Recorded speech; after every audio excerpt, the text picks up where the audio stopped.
So it's been a wild 72 hours, guys. Okay. When you first heard sort of the tweet around the world that this was all starting to fall apart, before we get into the actual timeline here, Desmond, were Yeah. you surprised that it took this long for the honeymoon period between Donald Trump and Elon Musk to implode? You know, I'm not surprised, but I wasn't really anticipating it. Right. To the sense that, like, I mean, Donald Trump, Elon Musk, there's two huge personalities. I mean, it's not like surprising to see them kind of go at each other's throats like this. Sure. But I guess to me, I always assumed that if something like this was going to happen, that it would, maybe we'd see it coming more. I mean, it feels like it kind of came out of left field a little bit. Yeah. I mean, Elon Musk was supposed to leave the federal government at the end of May. Mm-hmm. That was always kind of known. Mm-hmm. Yeah. And the only thing that we can really see so far is that, they took out some tax credits that were going to go to Elon's businesses in his ugly bill, and now all of a sudden those tax credits weren't going to be in the bill. Like, was that really the thing that set off Elon to kind of go like scorched earth on Donald Trump? It felt a little out of left field, Natalie. That's all I'm saying right now. It did feel a little out of left field, and I want to just like run down the general timeline as we're talking about this implosion in the White House. So this was from CNN. So June 3rd at 1:31, Musk's posts that the massive, outrageous, pork-filled congressional spending bill is a disgusting abomination. And he says to everybody, shame on you if you voted for this. Shame on you. And then June 4th, in the middle of the night at 2 a.m, he then claims that the budget bill would defeat all the cost savings achieved by Doge, which we now know after people have done their homework, there really hasn't been much cost saving at all, comparatively speaking, to what we have lost. And then Trump really got into the mix.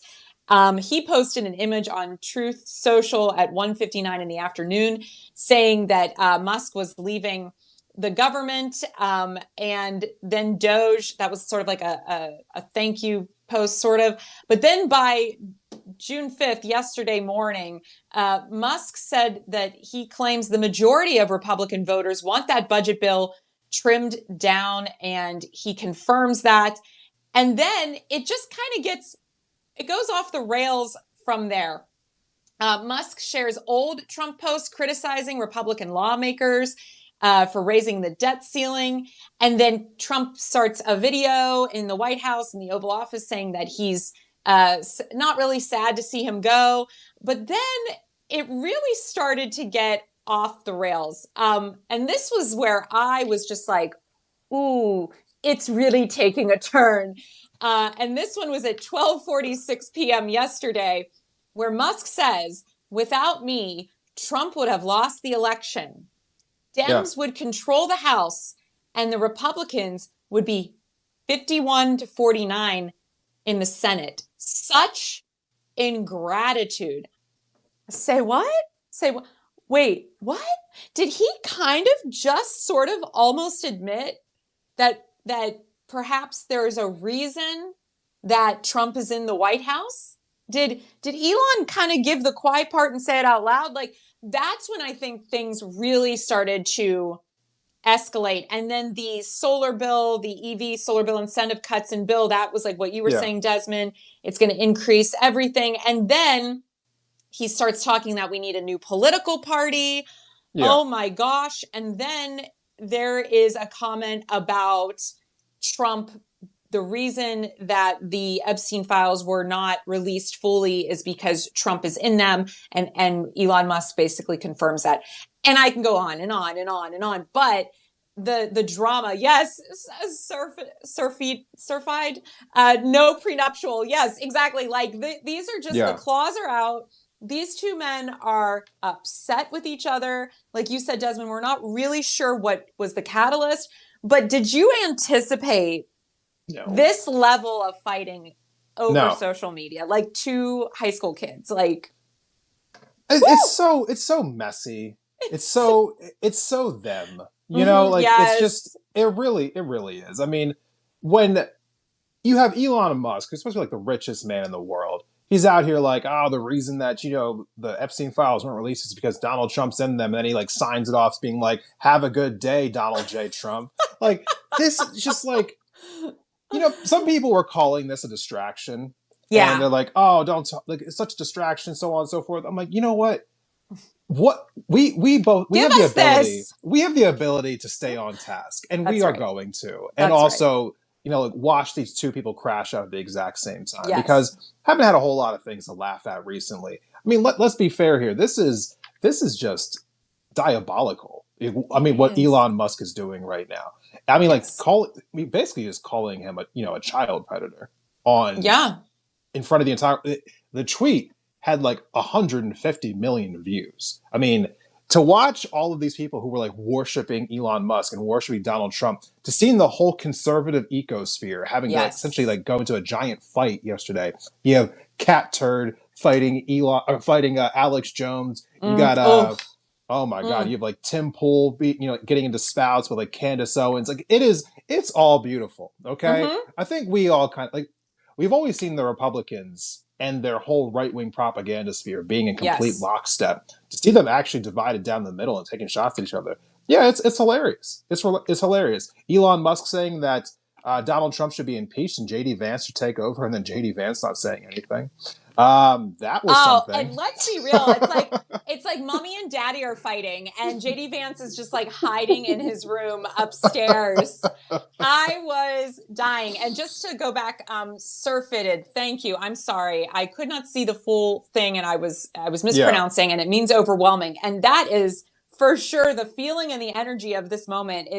It's an overwhelming feeling of like joy. Something I haven't experienced in a long time. Like, it's just, I'm sorry, but we're allowed to take a moment here and acknowledge that when you have basically the two biggest egos in the world working together for a prolonged period of time, I knew this was going to happen. But what concerns me, and what I do think is of interest, and what people are now speaking on a little bit more now that we've had the dust settle and we've been able to take our popcorn and enjoy, is the fact that JD Vance is really quiet, and is the fact that Elon is now calling for Trump to be impeached at the same time that Trump is, saying he's retweeting or whatever, that people are saying he should be deported.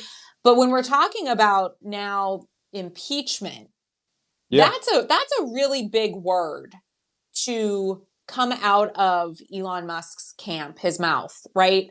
Yeah. Because to me, if we want to get a little conspiratorial here, I think there are some powers that might be okay on the Republican side with Musk leading a charge for him to be impeached. And what frustrates me is that Donald Trump should be impeached for all we talked about them last time we were together, Desmond, all the hundreds of reasons, not because a billionaire is calling for it. And why now? What's going on? And then how would that work? Because if people think we're going to let, our foot off the gas just because Trump isn't in office, then they're not paying attention to how deep this all goes. Whether Trump's in power or not, all of these people in power right now need to be removed. And to me, that's a much bigger conversation. JD Vance would not be a better choice. He might be a different choice, but he's still towing the line for the billionaire class. We're not going to see anything different if JD Vance and Trump are removed because of Mike Johnson. So I do think we have to be careful here. I want to see this whole regime topple, not just the top guy, but maybe this is how it has to start. JD Vance is somebody who I think was picked because of his connections to the tech industry, right? Like, they wanted to really leverage that going into the last election. Correct. And so there's no doubt in my mind that Elon Musk would rather have someone like JD Vance, as the actual president right now. Yes. But for me, this is the ultimate case. The ultimate case, really. And I'm not going to, I'm going to like, I guess, hold back the sports analogies that are trying to come out of me right now. No, go for it. But like, when I was, I'm a Philadelphia Eagles fan. When I watched the Patriots face the New York Giants in Super Bowl twice, this, it felt to me, it was like, why can't both of these teams lose? You know, and that feels like this what I'm thinking of right now. This is the ultimate. Yeah. Why can't both of these people lose at the same time? Probably won't happen, but like that's what I really want this outcome to be. It'd be great if Elon Musk was prosecuted. It'd be great if Donald Trump was impeached. Probably can't get both these things to happen, but it's hilarious that they're both calling for these things at the same time. You have Elon Musk calling for Donald Trump to be impeached. You have Donald Trump talking about how he's going to like go after his businesses. You know, like cutting his contracts, making sure that he doesn't have any more contracts from the DOD. Like, that was hilarious. That was absolutely hilarious. And I was just like, man, I don't know who to root for in this moment. I kind of want to root for both these things happening at the same time. I'm a little stuck, Natalie. Just a little bit here. So, well, I feel that. I think for me, in a weird way, if I had to pick one to topple first, I almost want to see Musk topple first. And here's why. Because we've seen what happens when Trump gets impeached, and it's not much. But if Musk's businesses were to topple, it may give the billionaire class a little pause on what they're doing in this moment. It might send a message, almost like warning shots are fired, right? So, because he doesn't have the protection of presidential immunity. He doesn't have any kind of protection. So in that way, he has money, of course, which lends itself to privilege and power, but it's not the same thing as the governmental privilege and power. So in a weird way, I think it would be actually more important for Musk to have to leave with his tail between his legs, because maybe, you know, Peter Thiel or these other people, even Mark Zuckerberg, all of them might have to think, oh, maybe we should rethink this. Maybe this isn't the road we want to go down. I don't know. I'm not sure. I welcome what other people would like to share with us in the comments. What do they think? But I do think that there is something more sinister happening beneath the surface here. And there is a reason that they had a falling out that we're not yet privy to. And I do think it will come out in the wash, but time will tell. Yeah, no, definitely. I mean, something had to have set this off, and I'm sure that we'll probably see a little bit of a power struggle here going on. Elon Musk was just out here in my state of Montana meeting with a bunch of billionaires at some giant resorts. So who knows what they're actually scheming behind the scenes here in my great state, unfortunately, where they seem to made a home for themselves now. If I had to guess, this is just a guess, I think a lot of people are truly, you know, the business community are probably truly worried about Trump's tariffs. Yeah, they should be. Musk himself said that he thinks that the tariffs are going to cause a recession before the year's over. And, you know, it's one thing to be like, oh, yeah, well, he said something that I agree with. So, I mean, like, you know, like I'm definitely going to be behind that, you know. But truthfully speaking, it's kind of hard to, you know, wonder how they wouldn't do that. At the rate that this is going, if they do stay into effect, I mean, you are taxing like some of the basic goods that people get on a day in and day out basis. There really isn't going to be a positive outcome for that. Everyone who's looked at this has said that the ultimate conclusion of these tariffs are going to be increased cost of living for everyday Americans. So on one hand, you could be like, oh, Elon's just, you know, taking shots at Trump because he's feeling petty and he doesn't like him, so on and so forth. But the math does math here. And I'm sure a lot of these billionaires, you know, are probably looking at like how much money they're about to lose because of Trump's tariffs, and they can't understand why this is going forth. So maybe there is, you know, we are getting into conspiracy land right here, but maybe there is some people trying to figure out how they can put pressure on Trump to back off of these tariffs. And maybe this is one of the strategies they're deploying by dividing his base of support. Elon really kind of nestled his way in there, and now maybe he thinks he can take half his support with him and kind of weaken his position here. Yeah, and they're not like, I think when you have that much money, obviously they're not at any risk of going broke, right? But I think this just becomes about power and prestige and measuring who's bigger than who, right? So for them, it may not be life or death at all, but it may feel that way. True. But these bills do have life or death impacts for real Americans. And I know we wanted to move on and talk about that as well. Yeah, we do.